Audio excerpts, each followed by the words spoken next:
Allah sebagai Rabbku, Islam sebagai agamaku, dan Muhammad sallallahu alaihi wasallam sebagai nabi. Maka Allah Subhanahu wa taala akan meridhoi kita kelak pada hari kiamat.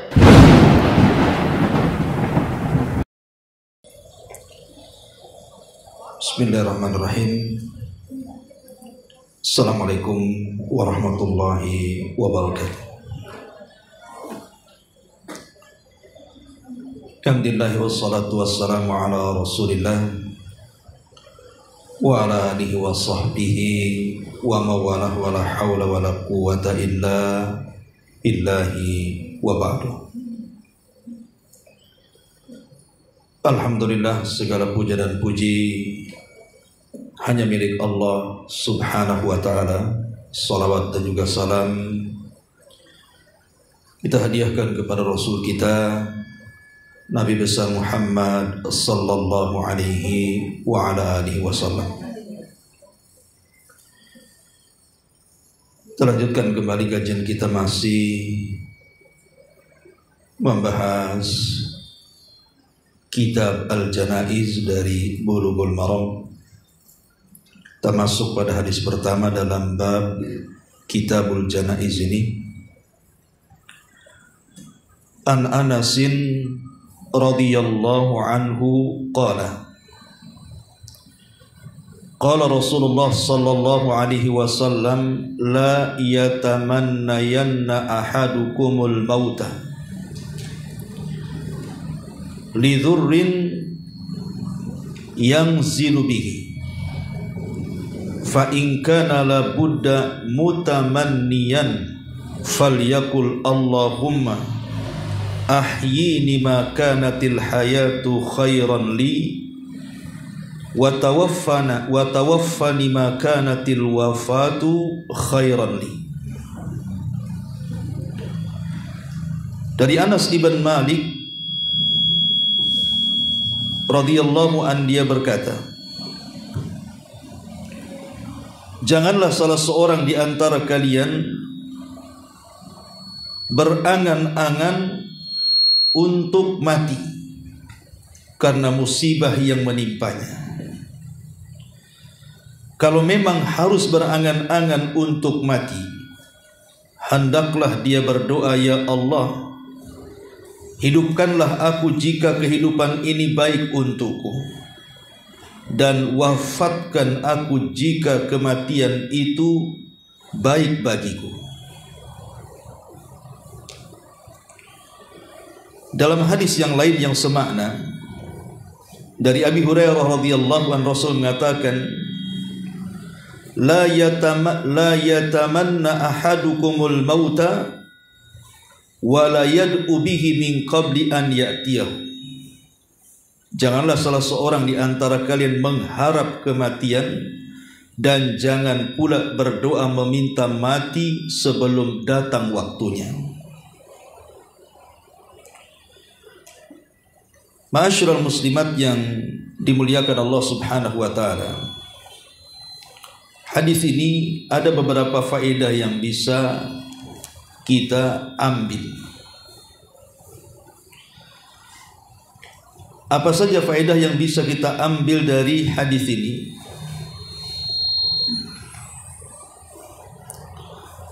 Yang pertama, terlalu ini ya mic-nya.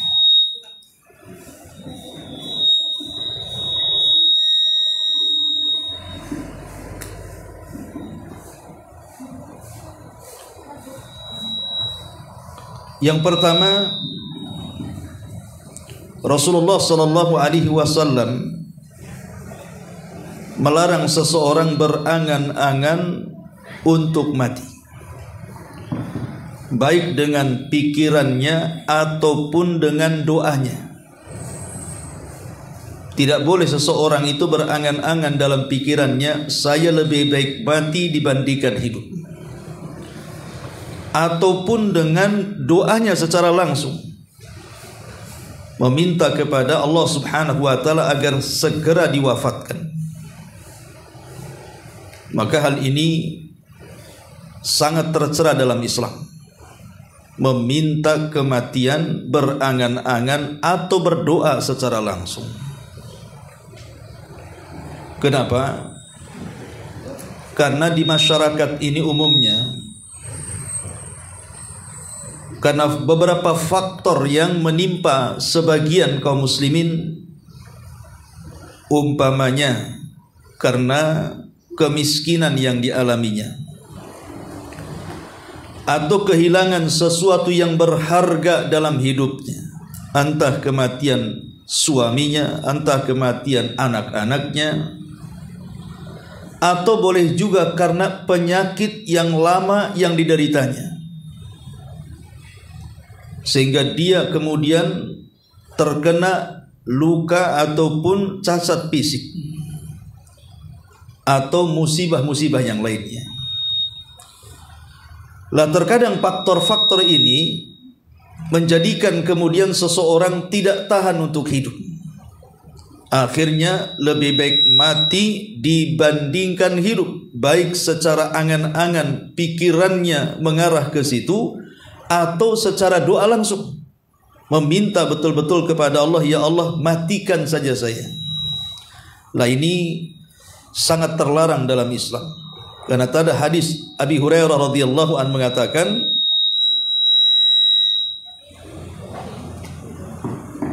la yatamanna ahadukumul mauta wa la yad'u bihi min qabli an ya'tiyahu. Janganlah salah seorang di antara kalian mengharap kematian, dan janganlah berdoa meminta mati sebelum mati itu datang. Ini yang pertama. Tidak boleh berangan-angan agar mati, baik secara pikiran ataupun doa. Yang kedua, meminta kematian itu dilarang karena perbuatan itu menunjukkan keluh kesah terhadap musibah. Dengan kata lain, seolah-olah dia telah menentang takdir Allah Subhanahu wa ta'ala. Karena kematian itu kan sesuatu yang sudah ditakdirkan Allah. Kalau Allah Subhanahu wa ta'ala sudah menghendaki si fulan mati, maka tidak mungkin waktu itu dimajukan atau dimundurkan, pasti pas waktunya. Maka kewajiban seorang muslim adalah bersabar, bukan mengeluh dan mengesah, sehingga musibah yang dideritanya mengantarkan kepada angan-angan kepada kematiannya. Ini yang kedua. Kewajiban seorang mukmin sabar, bukan mengeluh terhadap musibah alias menolak takdir. Kemudian yang ketiga, secara asal berdoa meminta kematian itu tidak mendatangkan maslahat sama sekali. Bahkan yang ada justru madarat. Kenapa? Karena meminta hilangnya nikmat kehidupan dan berbagai turunan yang bermanfaat setelahnya, dia minta diputuskan semuanya. Disebutkan dalam sebuah hadis, Rasul mengatakan, la yatamanna ahadukumul maut wa la yad'u bihi min qabli an ya'tiyahu, innahu idza mata ahadukum in qata amaluhu wa innahu la yazidul mu'min umrahu illa khairan. Kata Rasul, janganlah seseorang mengharapkan kematian, dan janganlah meminta sebelum datangnya kematian. Kenapa? Karena orang mati itu amalannya akan terputus, sedangkan umur seorang mukmin itu tidaklah bertambah kecuali menambah kebaikan. Kalau seandainya dia meminta kematian, seolah-olah meminta dipendekkan umurnya. Kalau betul-betul Allah kabulkan dipendekkan umurnya, berarti terputuslah untuk beramal dia. Sementara Rasul mengatakan, khairukum man tala umruhu wa hasuna amaluhu. Sebaik-baik kalian adalah yang dipanjangkan umurnya tapi baik amalannya. Makanya ketika Abbas paman Nabi SAW sedang sakit parah, dia tidak tahan dengan sakitnya, karena boleh jadi mungkin dianya sendiri tersiksa dan orang-orang yang merawatnya juga ikut tersiksa. Jadi dia menghendaki kematian. Maka Nabi SAW ketika itulah melarang, janganlah salah seorang di antara kalian berangan-angan untuk mati, karena kalau dia orang jahat, Allah sembuhkan berarti ada kesempatan bertobat. Tapi kalau dia orang baik kemudian Allah sembuhkan, maka ada kesempatan menambah amalannya. Maka di sini larangan berangan-angan dari kematian itu sama saja menghilangkan, meminta hilangnya nikmat yang Allah anugerahkan kepadanya. Ini yang ketiga. Yang keempat, sebagian para ulama memaknai larangan ini bukan secara mutlak, tetapi larangan meminta kematian itu maksudnya dalam perkara-perkara dunia, bukan dalam perkara-perkara agama. Kalau perkara agama, umpamanya seseorang takut terfitnah agamanya, hidup di lingkungan orang-orang jahat, bisa saja kemudian dia keluar dari agamanya karena tekanan-tekanan atau paksaan-paksaan. Lambat laun dia akan luntur imannya. Lah kalau dia ingin berangan-angan kematian yang seperti ini dibolehkan. Tapi yang dilarang dalam hadis ini adalah meminta kematian atau berangan-angan kematian itu karena sebuah musibah yang berkaitan dengan dunia dia. Seperti sakit umpamanya, seperti umpamanya kolab ekonominya, ataupun orang-orang yang dicintainya meninggal dunia. Itu urusan dunia semuanya.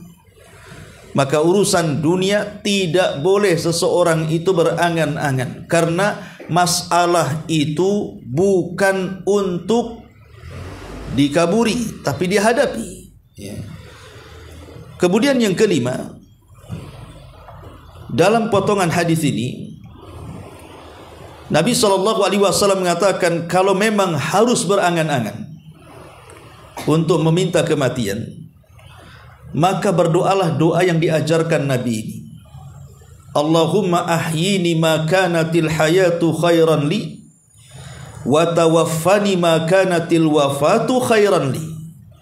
Ya Allah, jikalau memang hidupku sangat bermanfaat, maka sembuhkan aku itu lebih baik. Tapi jikalau kewafatanku atau matiku itu lebih baik bagiku, maka segerakanlah wafat itu kepadaku. Boleh seorang berdoa tetapi dengan doa lafaz yang diajarkan Nabi ini. Berangan-angan ingin mati karena musibah terlampau sesak dada dia, maka bolehlah dia mendoakan dirinya dengan doa yang diajarkan Rasul. Ya Allah, jika kehidupanku lebih baik, sembuhkanlah. Jika kematianku lebih baik, maka wafatkanlah. Ma'asyiral muslimat yang dimuliakan Allah Subhanahu wa taala. Ini di antara 5 faedah yang bisa kita ambil dari hadis ini. Kalau kita melihat fenomena yang terjadi di masyarakat, banyak orang-orang yang mencoba mengakhiri hidupnya, alias bunuh diri. Itu masuk dalam kategori hadis ini. Baik yang betul-betul dia bunuh diri, ataupun yang merencanakan untuk bunuh diri, atau yang gagal bunuh diri. Kan ada tuh yang gagal bunuh diri itu, yang loncat di jembatan Barelang bisa renang tuh. Itu kan gagal tuh, gak jadi mati dia. Yang lebih parah lagi yang pura-pura bunuh diri betulan. Seperti yang terjadi di Tiban Kampung dulu. Padahal dia bercanda saja gantung diri, kursinya lepas mati. Ya. Padahal tidak ada niat bunuh diri itu. Gara-gara diputus pacarnya. Jadi fenomena-fenomena seperti ini sangat banyak sekali. Bahkan hampir setiap hari kita melihat berita di YouTube, di televisi itu. Orang-orang yang sudah kalut hidup akhirnya ingin bunuh diri, kemudian bunuh diri betulan, atau berangan-angan ingin bunuh diri. Lah ini dilarang dalam Islam. Makanya Rasul mengatakan la yatamannayanna ahadakumul maut. Tidak boleh salah seorang di antara kalian berangan-angan untuk mati. Masalah itu dihadapi dengan kesabaran. Karena begini, yang namanya dunia itu memang Allah Subhanahu wa taala jadikan dunia ini bukan tempat kita ini merasakan kenikmatan abadi. Bahkan dikatakan darul bala wal wabah. Jadi dunia ini tempat orang diuji, di mana seseorang itu tidak mungkin selamat dari ujian Allah Subhanahu wa taala kecuali memang oleh hamba-hamba yang memang dipilih oleh Allah Subhanahu wa taala, seperti para nabi, kemudian para sahabat dan orang-orang yang mengikuti mereka. Tetapi yang harus dipahami di sini adalah bahwa seberat apapun ujian yang Allah Subhanahu wa taala turunkan kepada kita hamba-hambanya, tidak mungkin melintasi takdir kemampuannya. Pasti siapapun bisa menghadapinya kalau dia mau menghadapi. Karena kan ujian itu kan disesuaikan dengan kadar iman. Kalau memang imannya tipis, ya ujiannya pun tidak akan berat. Tapi kalau imannya berat, maka ujiannya pun diberatkan sesuai dengan keimanannya. Dan pasti manusia itu bisa menghadapi ujian itu. Hanya orang-orang yang putus asa yang tidak bisa menghadapi ujian itu. Makanya Allah Subhanahu wa taala larang sifat putus asa ini, bahwa putus asa itu bagian daripada sifatnya orang-orang kafir. Ma'asyiral muslimat yang dimuliakan Allah Subhanahu wa taala. Lah karena kita tahu bahwa dunia ini tempat ujian, tempat musibah, dan kita dituntut untuk sabar menghadapinya. Maka di antara larangan yang tegas dari Nabi SAW, kita tidak boleh berangan-angan kematian.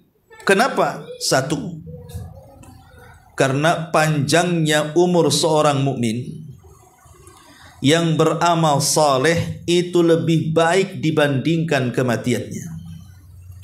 Kalau Allah berikan umur yang panjang bagi kita, seorang mukmin, kemudian kita manfaatkan umur itu dengan amal saleh, itu lebih baik dibandingkan kematiannya.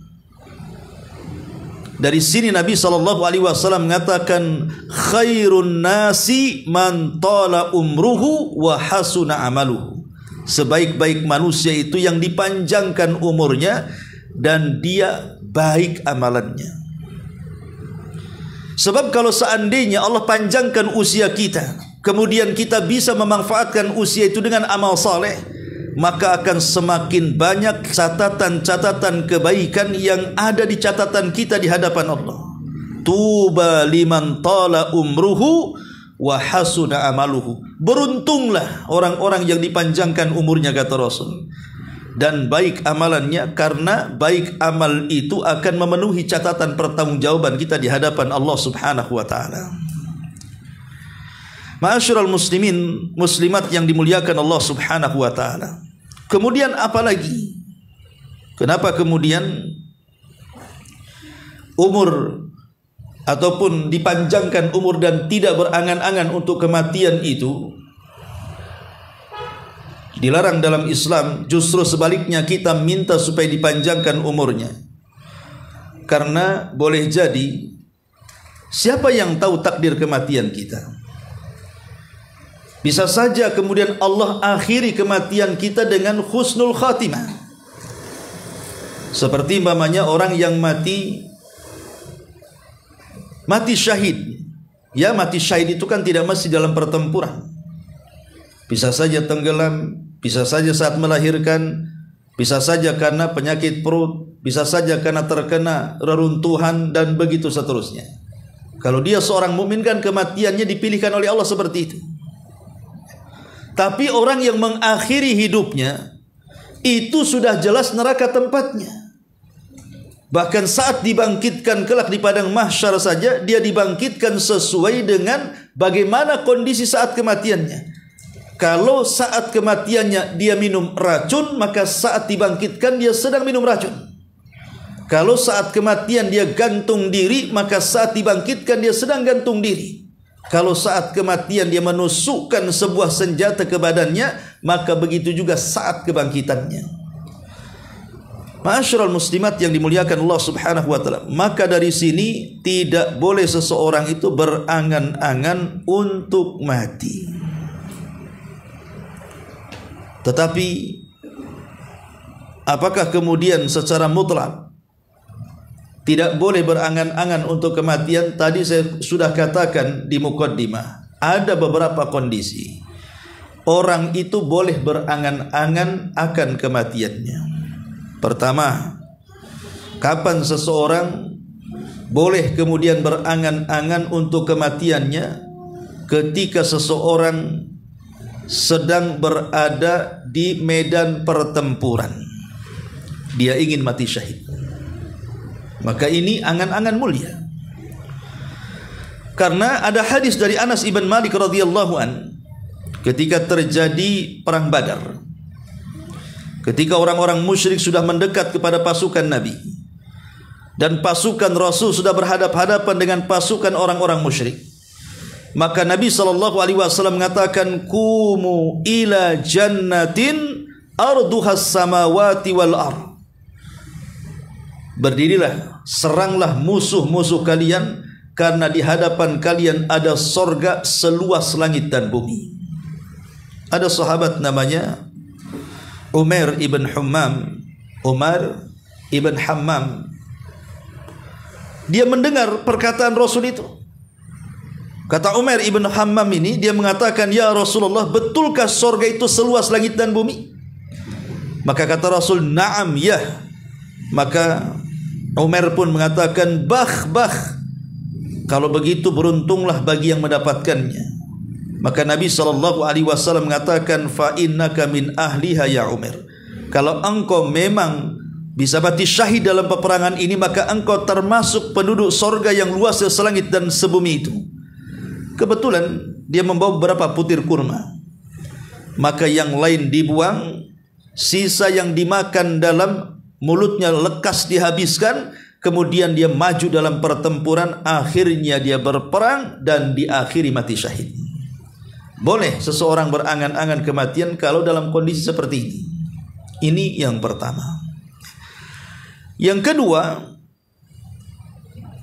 orang yang yakin bahwa amalannya telah cukup untuk berpulang ke hadapan Allah Subhanahu wa taala, dan dia rindu ingin berjumpa dengan Allah Subhanahu wa taala.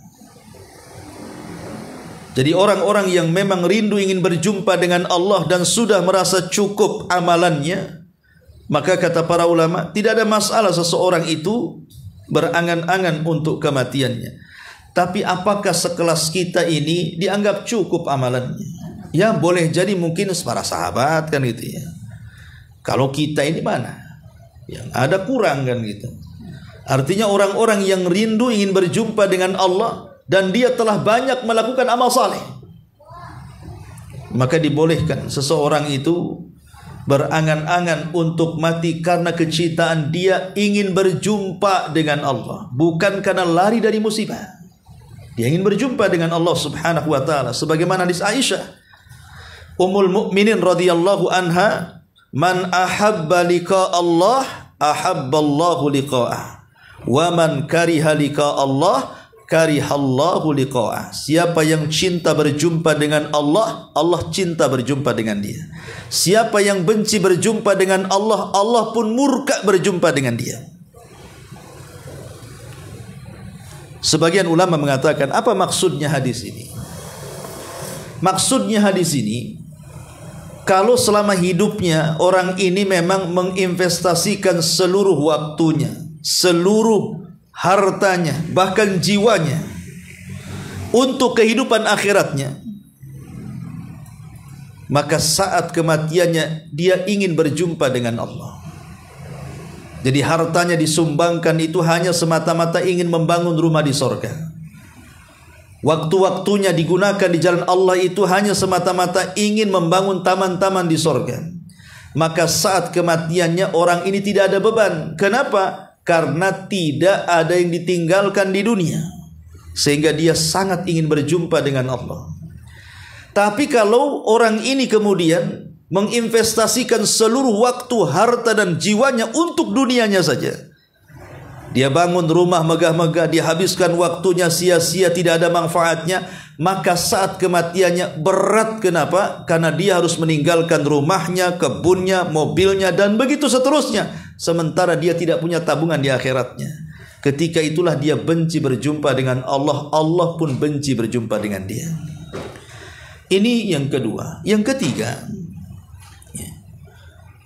bahwa seseorang itu boleh berangan-angan dengan kematiannya inda khaufil fitnati au dharari fid dini, ketika dia takut terhadap fitnah dan ada madharat-madharat yang akan merusak agamanya.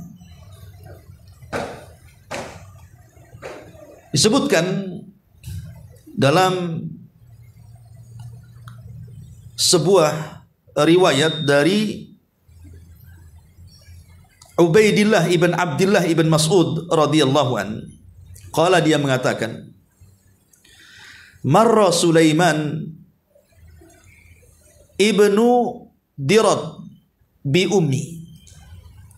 Kata Ubaidillah ibn Abdullah ibn Mas'ud, dia mengatakan, telah lewat Sulaiman ibn Dirad bi ummi, dengan ibuku. Fatalaba ma'an liyatawadda bihi, dia pun meminta air untuk berwudu.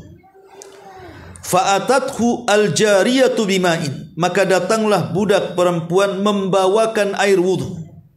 Famarru birajulin majludin, tiba-tiba ada orang yang lewat yang sedang diarak dan dicambuki. Yaqul, orang yang dicambuki ini terus berteriak-teriak, ana wallahi mazlum, ana wallahi mazlum, demi Allah aku ini korban kezaliman. Kenapa kalian cambuk aku? Faqala, maka kata Sulaiman ibn Dirad, dia mengatakan, ana ya hadhihi limisli hadza kana zaujatuk, yakni Abdullah ibn Mas'ud, yatamannal mauta. Wahai fulan, seperti inilah suamimu, maksudnya Abdullah ibn Mas'ud, bercita-cita ingin mati karena dia dizalimi dalam agamanya. Jadi kalau seandainya seseorang merasa difitnah, merasa dizalimi dalam agamanya, terancam agamanya, akan rusak agamanya, akan jauh dari agamanya, maka tidak mengapa seseorang berkeinginan untuk mati supaya terjaga akidah dan ibadahnya. Ini dibolehkan, ya. Makanya ketika Atha As-Sulami, dia berangan-angan untuk mati. Kemudian dia mengatakan, innama yuridul hayata man yazdad khairan, fa amma man yazdad syarran fama yasna bil hayati. Sesungguhnya aku menghendaki kehidupan di mana kehidupan itu penuh dengan kebaikan. Kalau kehidupan ini tidak menambah kecuali keburukan, maka kematian lebih baik daripada kehidupan. Dia mengatakan seperti itu. Jadi sesungguhnya dia itu ingin mendapatkan kehidupan yang penuh dengan kebaikan. Tapi kalau seandainya kehidupan yang ia jalani penuh dengan kejahatan, maka lebih baik mati dibandingkan diteruskan. Dari sini boleh seseorang berangan-angan kematian karena sebuah fitnah atau sesuatu yang bisa memadaratkan agamanya. Ini juga diantara pengecualian seseorang itu boleh berangan-angan, ya, untuk mati karena 3 sebab yang disebutkan di sini. Pertama, apa tadi? Iyalah begitulah. Nanti tanya jawab saja. Ma'asyiral muslimat yang dimuliakan Allah Subhanahu wa taala. Adapun orang yang bersegera bercita-cita untuk mati karena sebuah musibah yang sudah saya jelaskan di awal, karena tidak tahan hidup dalam kondisi menderita karena sakit, karena kemiskinan, karena kerinduan kepada orang-orang yang telah dahulu mendahului dia dengan kematian dan begitu seterusnya, maka itulah yang dilarang, tidak diperbolehkan, karena dia sudah menolak takdirnya, dia sudah memutuskan amalannya. Maka yang seperti ini tidak boleh, karena dia merasa dia sudah cukup padahal dia tidak cukup. Dia sangka kematian itu sesuatu yang mudah bagi dia. Betapa banyak orang-orang yang sudah meninggal, akhirnya mereka mengalami penyesalan dalam kuburnya, dan itu dikisahkan atau diceritakan dalam Quran. Bagaimana orang-orang yang meninggal dunia, mereka pun menyesal dan ingin dikembalikan ke dunia kan? Contoh umpamanya dalam surah Al-Mu'minun ayat 99 sampai 100. Allah Subhanahu wa taala mengatakan hatta idza jaa ahadahumul maut qala rabbirji'uni la'alli a'malu salihan fima tarak. Demikianlah keadaan orang-orang yang sudah meninggal itu, hingga apabila datang kematian kepada seseorang dari mereka, mereka pun berkata, "Ya Rabb, kembalikan aku ke dunia agar aku bisa berbuat amal yang soleh apa yang telah aku tinggalkan sebelumnya." Lihat, orang yang sudah mati nyesel, dia pengen dihidupkan kembali walaupun sesaat, biar dia bisa melakukan amal soleh. Dan disebutkan dalam surah Al-Munafikun ayat 10, wa anfiqu mimma razaqnakum min qabli ay ya'tiya ahadakumul mautu fayaqul rabbi laula akhartani ila ajalin qarib fa asaddaqa wa akum minas salihin. Dan belanjakanlah sebagian dari apa yang telah kami rizkikan kepada kalian sebelum datang kematian kepada kalian. Lalu saat kematian kalian berkata, "Ya Rabb, mengapa engkau tidak menangguhkan kematianku saja sampai waktu yang telah dekat supaya aku bisa bersedekah dan aku termasuk orang-orang yang baik." Jadi dikiranya kalau orang mati itu selesai, maksudnya selesailah kepenatan dunia, kemudian dirubah dengan kenikmatan akhirat. Bukan semudah itu. Ya, kalau seandainya yang mati itu seorang yang beriman, penuh dengan amal soleh, boleh jadi ya kematian itu bagi dia adalah menyelesaikan kepenatan dunia, beralih kepada kesenangan kuburan. Tapi kalau seandainya orang-orang yang mengakhiri hidupnya saja dosa besar. Karena Allah yang mengatakan wala taqtulu anfusakum. Jangan kalian membunuh diri kalian. Tidak boleh kita ini membunuh diri kita, jiwa-jiwa kita dibunuh, karena jiwa dan raga kita itu bukan milik kita, milik Allah Subhanahu wa taala. Jangankan menghilangkan nyawa, menghilangkan satu ruas jari saja haram kalau tanpa sebab, kecuali karena ada sebab amputasi karena penyakit. Ini tidak ada sebab, tiba-tiba ibu main potong aja itu satu ruas jari. Jari ini bukan milik kita, milik Allah. Apalagi sampai menghilangkan jiwanya, maka ini sebuah kezaliman. Nah, dari sini maka orang-orang yang kemudian memilih kematian daripada hidup karena sebuah kepenatan dunia, itu bukan menyelesaikan sebuah masalah. Boleh jadi setelah kematian yang ada penyesalan yang tidak ada guna. Kenapa? Karena untuk kembali hidup itu nggak mungkin dan mustahil. Mana dia akan balik lagi ke dunia? Yang ada hanya penyesalan demi penyesalan. Makanya coba fikirkan ibu yang mau bunuh diri ini, mikir, jangan bunuh diri ya. Karena masalahnya tidak selesai dengan bunuh diri, kan banyak cara yang lain ya. Ma'asyiral muslimat yang dimuliakan Allah Subhanahu wa ta'ala, inilah yang terkadang manusia tidak terpikir akan hal itu. Ma'asyiral muslimat yang dimuliakan Allah Subhanahu wa taala. Al-mautu wal ibrah. Sebenarnya kematian itu kan sebuah ibrah sebenarnya. Kalau orang-orang yang bunuh diri itu, mereka melihat kepada orang yang bunuh diri lainnya, tentu sebenarnya ada ibrah di balik itu. Kalau dia mau melihat. Tapi kadang-kadang hawa nafsu sudah menguasai dia, setan pula sudah membisikkannya, mati saja supaya kau istirahat, kata setan itu.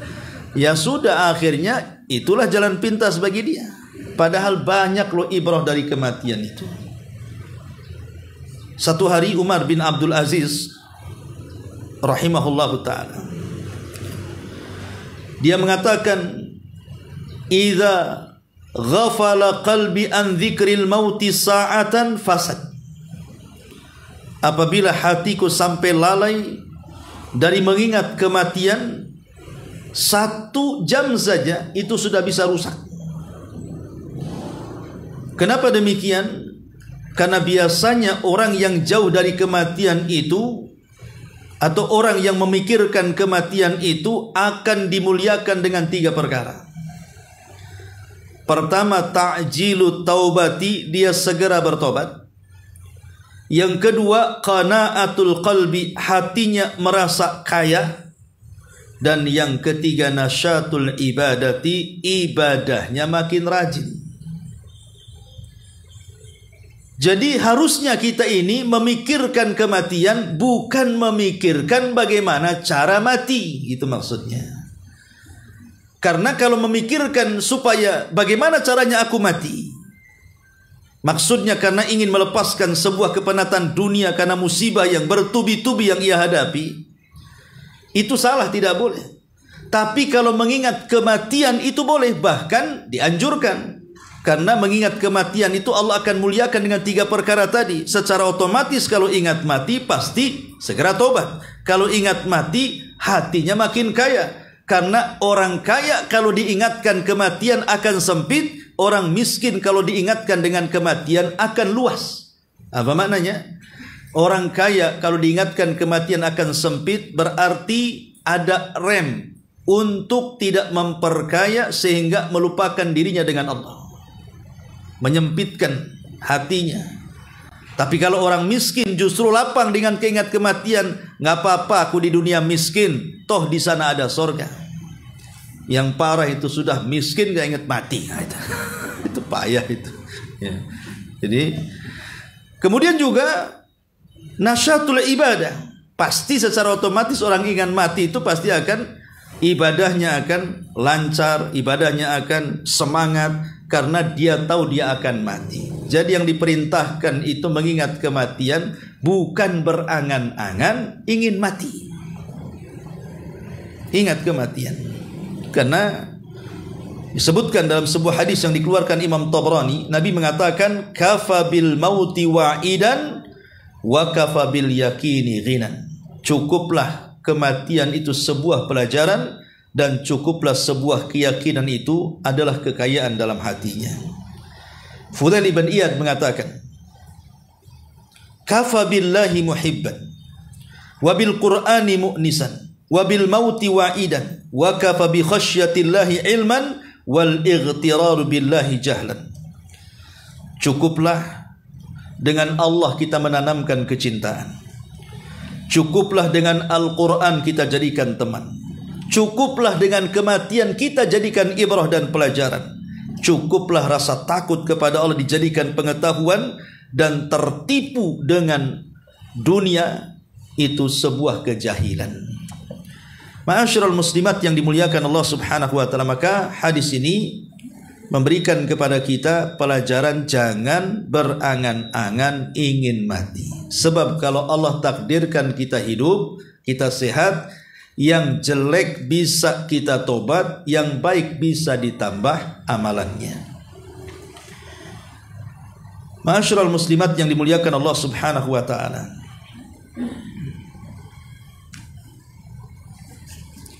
ada sebuah hadis dari Mu'adz bin Jabal dan Ibnu Abbas radhiyallahu anhuma. Nabi mengatakan, wa idza aradta bi ibadika fitnah faqbidni ilaika ghaira maftunin. Kalau engkau ya Rabb menghendaki dari hambamu akan terjadi fitnah, sebaiknya ambillah jiwaku untukmu tanpa ada fitnah yang menimpakan kepadaku. Jadi Nabi SAW di dalam hadis ini boleh, tapi hadis yang awal tidak boleh. Hadis yang awal bicara soal berangan-angan ingin kematian karena masalah urusan dunia. Adapun hadis ini yang isi daripada doa Rasul dalam Musnad Imam Ahmad, justru boleh kita meminta kematian karena fitnah dalam agama.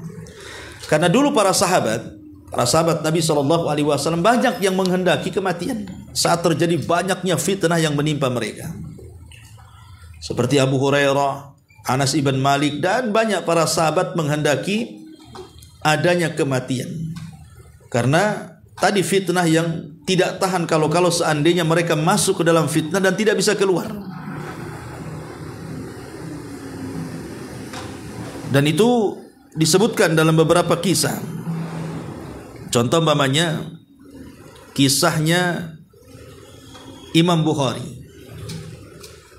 Kita tahu bahwa Imam Bukhari itu kematiannya itu karena sakit hati.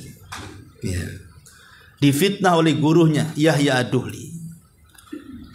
Sehingga ketika gurunya memfitnah Imam Bukhari ini, seolah-olah dunia sempit bagi dia. Sehingga tidak ada orang yang belajar kepada dia. Dan dia difitnah seolah-olah Imam Bukhari mengatakan Al-Quran itu makhluk. Padahal Imam Bukhari itu ingin meluruskan, memerinci bahwa yang dikatakan Al-Quran makhluk itu bukan lafadznya, tapi suara manusia yang membaca Quran. Tapi kemudian Yahya Az-Zuhli menuduh Imam Bukhari mengatakan Al-Quran makhluk, dan itu akidahnya Mu'tazilah. Sehingga Imam Bukhari fitnah dia orang sesat.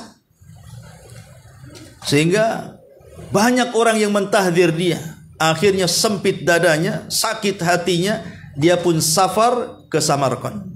Di tengah jalan dia mengarang sebuah buku untuk membantah gurunya Yahya Az-Zuhli itu, Khalqu Af'alil Ibad, dan dia pun meninggal di Samarkand. Meninggal karena dunia sempit bagi dia, ya kan, difitnah. Ya, makanya terkadang orang yang memfitnah itu hakikatnya membunuh orang pelan-pelan itu sebenarnya. Orang yang suka menyakiti orang dengan cara fitnahan-fitnahan, dengan lisannya setajam silet cutter itu kan membunuh orang itu. Coba bayangkan orang yang tadinya sehat, tiba-tiba kemudian sakit hatinya. Orang sakit hati itu tidur tak nyenyak, makan tak enak, akhirnya gula darah naik, kolesterol naik, dan itu badan tak naik, susut, macam-macam penyakit, akhirnya mati. Siapa yang membunuhnya coba? Yang membunuh yang fitnah itu. Makanya kemudian mereka akan dikisus nanti pada hari kiamat, orang-orang yang seperti ini. Kemudian juga contoh doanya Nabi Musa alaihi salatu wassalam saat Musa mendekati negeri Baitul Maqdis. Kemudian juga ketika itu kan Musa melihat berdoa kepada Allah Subhanahu wa taala saat melihat Baitul Maqdis, dia ingin mati saja karena ketika itu apa? Ketika itu Bani Israel tidak mau diajak perang, itu masalahnya. Padahal sudah dijanjikan kalian kalau perang menang. Cuman kan tinggal lewat satu kota lagi ke Baitul Maqdis. Rupanya di kota ini dikuasai orang-orang yang badannya besar-besar dibandingkan mereka, turunan kaum Samud, gede-gede badannya. Sementara Bani Israel kecil-kecil. Mereka ciut, tidak bisa melawan. Kata Musa, kalian pasti menang. Tapi karena takut tidak mau, sempitlah dada Nabi Musa dan minta kepada Allah untuk lebih baik mati saja. Ya. Kemudian juga Umar radhiyallahu anhu, beliau juga menghendaki kematian, bahkan berdoa lagi. Jadi Umar bin Khattab itu bahkan berdoa kepada Allah dan mengatakan, Allahumma rzuqni syahadatan fi sabilik waj'al mauti fi baladi rasulik. Dia mengatakan, ya Allah, berikanlah rizki kepadaku dengan kematian yang syahid, dan jadikan kematianku di negeri tempat hijrah Rasulku. Jadi dia ingin mati syahid di Madinah. Matinya dalam kondisi syahid, tempat kematiannya di Madinah, tempat hijrah Nabi. Sebenarnya ucapan Umar ini kalau dipikir-pikir mustahil. Kenapa mustahil? Kan di masa Umar itu kan Islam lagi jaya-jayanya di dunia itu. Bahkan sudah sampai ke penaklukan Persia. Baitul Maqdis sudah takluk ke tangan kaum muslimin, sebagian Romawi sudah takluk juga kan begitu. Pertanyaannya, siapa yang akan menyerang kota Madinah? Siapa yang akan menyerang kota Madinah sehingga Umar akhirnya berperang di Madinah kemudian mati di Madinah? Kan secara permintaan itu mustahil sebenarnya. Tapi tidak ada yang mustahil bagi Allah. Yang kita anggap mustahil, Allah itu mungkin mengabulkannya. Rupanya ketika ada seorang sahabat namanya Mughirah bin Syu'bah. Dia itu seorang pengusaha pandai besi. Ketika dia berperang bersama kaum muslimin di Persia, menaklukkan Persia, dia melihat ada seorang budak pengrajin senjata dan hasilnya baik. Akhirnya kemudian dia tawarkan, bagaimana kalau kau bekerja kepadaku membuat senjata di kota Madinah. Akhirnya kemudian dengan rayuan dan bayaran sekian dan sekian, maulah seorang budak Persia ini mengikuti Mughirah bin Syu'bah. Masalahnya Madinah ketika itu kan terlarang, tidak boleh ada orang kafir. Rasul aja mengusir orang Yahudi dari Madinah, Mughirah pula mau masukkan orang Persia ke Madinah. Makanya dia minta izin kepada Umar. Umar tidak kasih. Nggak boleh. Madinah tidak boleh ada orang kafir masuk. Tapi karena Mughirah itu terus memelas kepada Umar, dan Mughirah juga tahu kedudukannya sahabat senior, teman Nabi SAW dari sahabat-sahabat Nabi yang lainnya, akhirnya memberikan rukhsah. Dibolehkanlah Mughirah membawa budak Persia ini masuk ke kota Madinah. Dan dia pun mulai bekerja sehingga terkenal hasil pekerjaannya bagus-bagus. Pedangnya bagus, panahnya bagus. Sehingga Umar penasaran.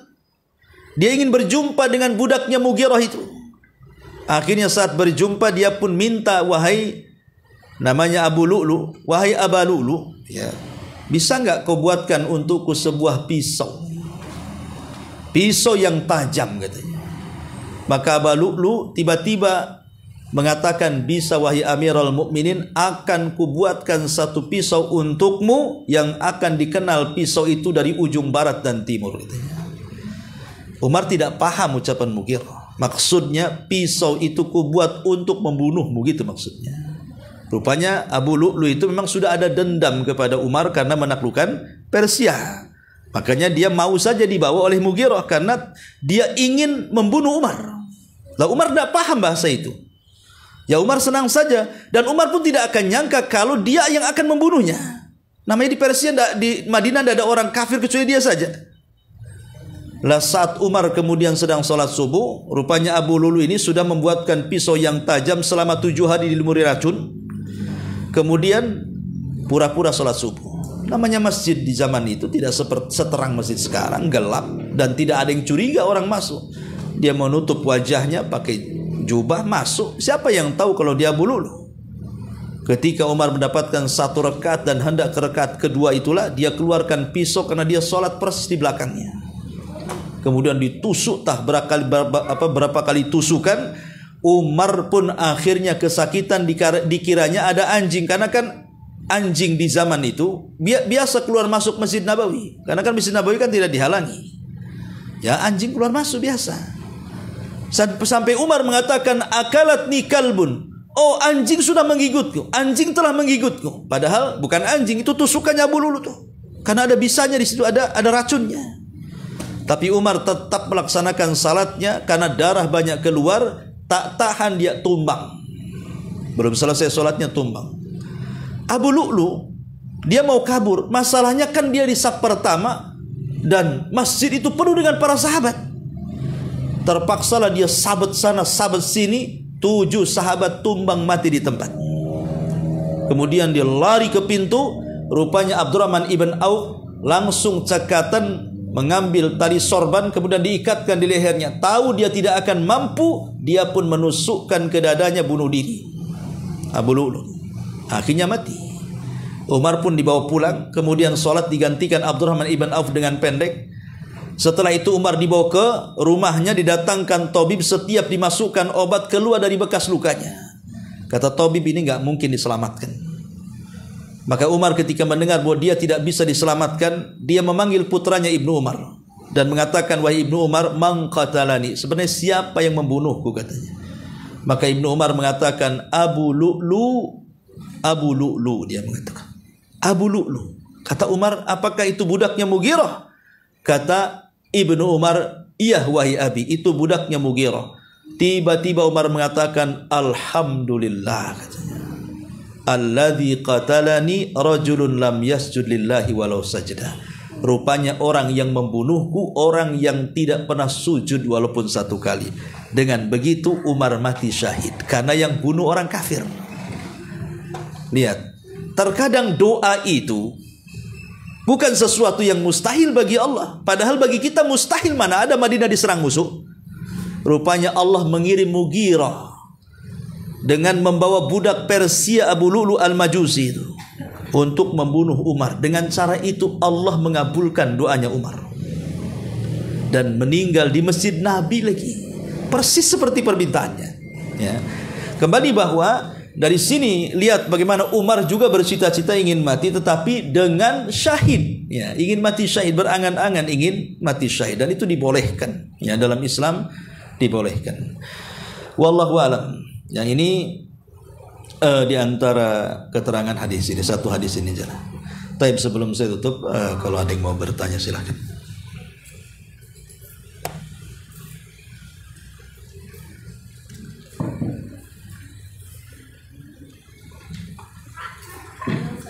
Iya. Waalaikumsalam. Tadi ada menyampaikan sebuah penjelasan bahwa orang yang meninggal itu dia ingin kembali lagi ke dunia, ingin melaksanakan amal soleh, dan salah satu amal soleh yang ingin dilakukan oleh si mayit adalah sedekah.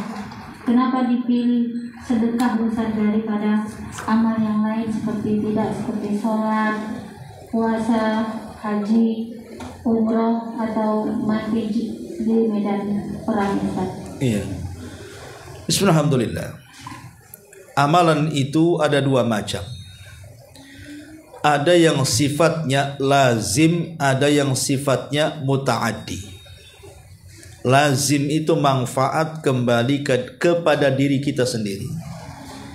Kalau muta'addi itu amalan yang sifatnya manfaatnya bukan untuk kita saja, orang lain pun mencicipi manfaatnya. Kalau sholat, kembali ke kita manfaatnya. Haji, umroh, kembali ke kita manfaatnya. Baca Quran juga kembali ke kita manfaatnya. Tapi kalau sedekah, bukan hanya ke kita saja manfaatnya, tapi juga ke orang lain. Dan ada kaidah para ulama bahwa ibadah yang sifatnya muta'addi itu khairun, lebih baik dibandingkan ibadah yang sifatnya lazim, yang hanya manfaatnya untuk pribadi. Makanya dalam kisah Imam Ahmad, ketika dia berjumpa dengan Imam Syafi'i, walaupun ada yang mengatakan kisahnya lemah, ya, tapi yang jelas bahwa Imam Syafi'i saat menginap di rumah Imam Ahmad itu dia tidak sholat malam, tidak sholat. Padahal zaman dulu ulama itu dianggap aib kalau tidak sholat malam, apalagi sekelas di zamannya Imam Syafi'i. Imam Syafi'i ketika menginap di rumah tidak sholat malam, dia hanya baring saja, sampai putrinya Imam menganggap dia sedang tidur. Masa ulama malam-malam tidur, gitu. Maksudnya rata-rata di zaman itu ya para ulama, para talabatul ilmi itu mereka bangun di sepertiga malam akhir, menghabiskan waktu untuk tahajud. Jadi Imam Ahmad menganggap, putrinya Imam Ahmad ini menganggap perbuatan Imam Syafi'i ini kurang beradab bagi seorang ulama besar sekelas Imam Syafi'i yang didoakan setiap hari Imam Ahmad selama 40 tahun kebaikan. Akhirnya kemudian ditanyakan oleh Imam Ahmad kepada Imam Syafi'i tentang keluh kesah putrinya. Maka Imam Syafi'i mengatakan, kenapa aku tidak sholat malam semalam, katanya. Karena aku memikirkan satu hadis, katanya. Dan dari satu hadis itu aku berhasil mengeluarkan 100 faedah. Kemudian Imam Ahmad mengatakan, hadis apa itu wahai Syafi'i? Maka Imam Syafi'i menjelaskan hadis tentang burung yang namanya Nughair, pemiliknya Abu Umair. Abu Umair itu anak yang belum balik, adik daripada Anas bin Malik, punya peliharaan burung. Karena tidak pandai merawat, entah keinjak kecekik mati. Jadi Nabi SAW dihabari oleh Anas bahwa adiknya sedih karena kematian burungnya. Karena di mana-mana anak-anak itu akan sedih kalau hilang mainan daripada hilang ibunya. Itu anak-anak tuh. Jadi Anas bin Malik melihat adiknya terus menangis karena mainannya burungnya si Nughair itu mati. Maka Anas ingin menghibur dengan cara memberitahu Nabi. Dan beritahu, ya Rasulullah, adikku menangis karena meninggal burung kesukaan dia, mainannya, si Nughair itu. Maka Rasul pun kemudian bertakziah ke rumah Anas. Kemudian memanggil adiknya namanya si Abu Umair itu. Kemudian dikatakan, ya Aba Umair, ma fa'alan Nughair. Wahai Aba Umair, apa yang dilakukan burungmu? Mana dia? Pura-pura Rasul. Kata si Abu Umair, mata ya Rasul, mati Rasul. Itu anak-anak. Ya. Jadi Rasul membuat dia tertawa gitu. Jadi tidak masalah kita bertakziah kepada tetangga karena kematian kucing. Ya. Ada kucing tetangga mati, datang takziah, menghibur, siapa tahu kucingnya pula kucing kesayangan dia. Kalau kucing kampung siapa yang punya, ya biarin aja dia mati. Artinya sampai kepada takziah kepada burung yang mati saja karena itu yang mempunyai anak kecil karena sedih kematiannya, Rasul datanglah. Dari hadis ini Imam Bukhari berhasil mengeluarkan 100 faedah. Salah satunya hukum bolehnya memelihara peliharaan dan memberi nama peliharaan. Boleh. Karena si Abu Umair kan memelihara burung dan dikasih nama. Ya.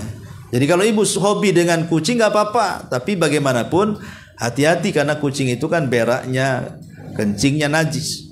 Ya. Harus juga jaga kebersihannya.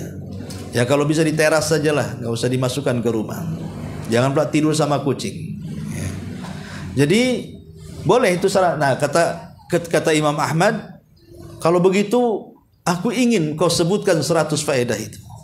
Imam Syafi'i menyebutkan satu-satu, Imam Ahmad mencatatnya.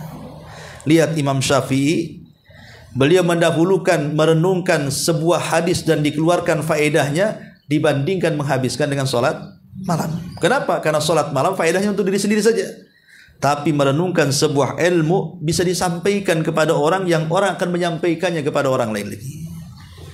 Lah, kenapa sedekah? Karena sedekah itu sifatnya muta'addi tadi, manfaatnya kepada orang lain.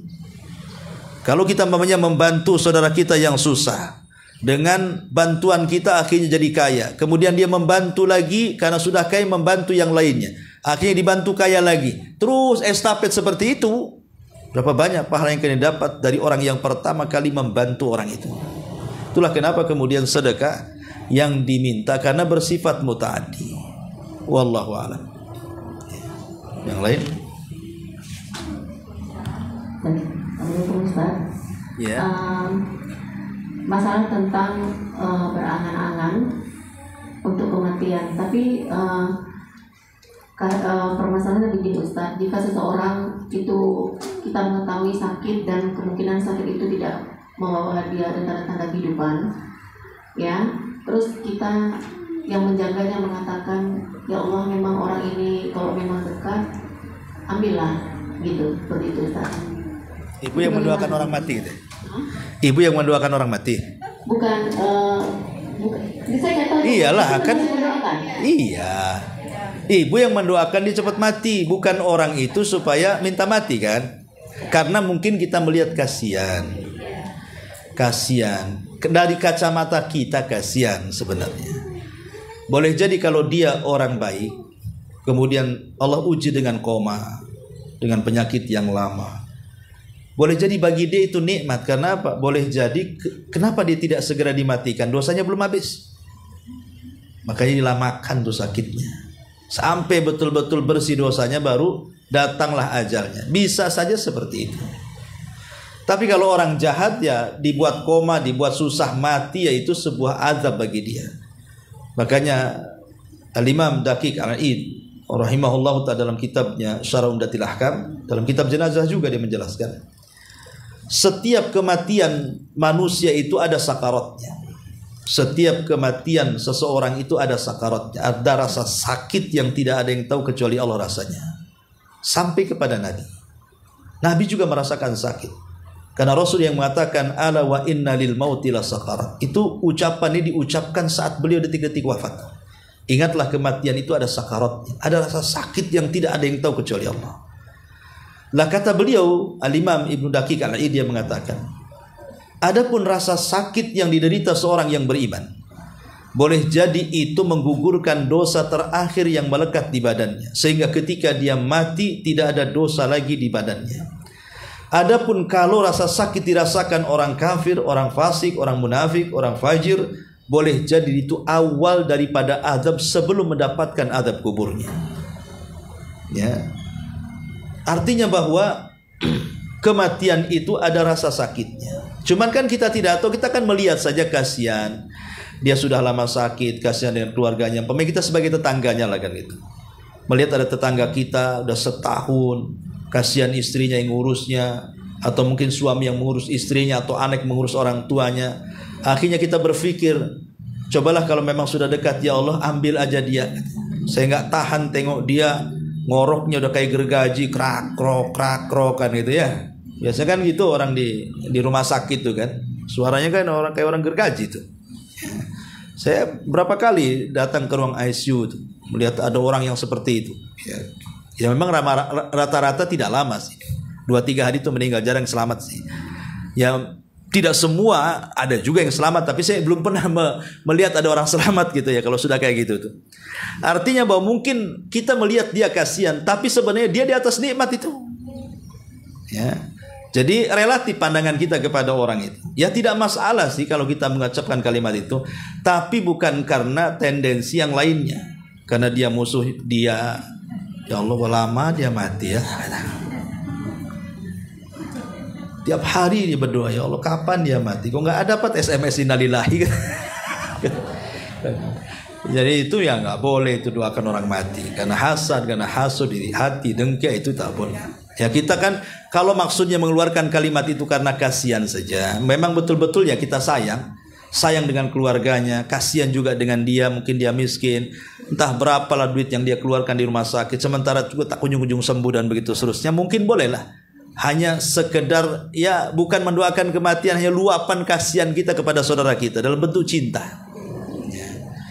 Ya jangan satu kalimat itu saja doanya. Ya Allah kalau memang sudah dekat ajalkan aja dia. Jangan sampai di situ saja.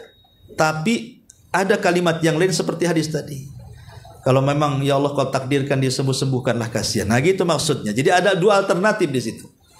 Kan nggak apa-apa dengan doa yang tadi. Cuman kan pelakunya bukan pelakunya, tapi orang yang melihatnya kan gitu. Karena kasihan. Ya kita katakan karena sudah susah dia menghadapi nazar, sakarat dan begitu seterusnya. Ya kita katakan ya Allah kalau memang engkau mau ya udahlah, kasihan saya, cepatlah dia ambil. Tapi kalau engkau sayang dengan dia, sembuhkanlah dia gitu. Jadi ada alternatif antara mati dan hidup berdasarkan hadis Nabi SAW. Kalau memang harus berdoa, maka berdoalah dengan cara seperti itu. Wallahu a'lam. Nggak ada hadiah? Nggak ada hadiah. Ya sudahlah, hadiahnya beli sendiri-sendiri. Iya Bu, sebelum saya tutup ada sedikit informasi.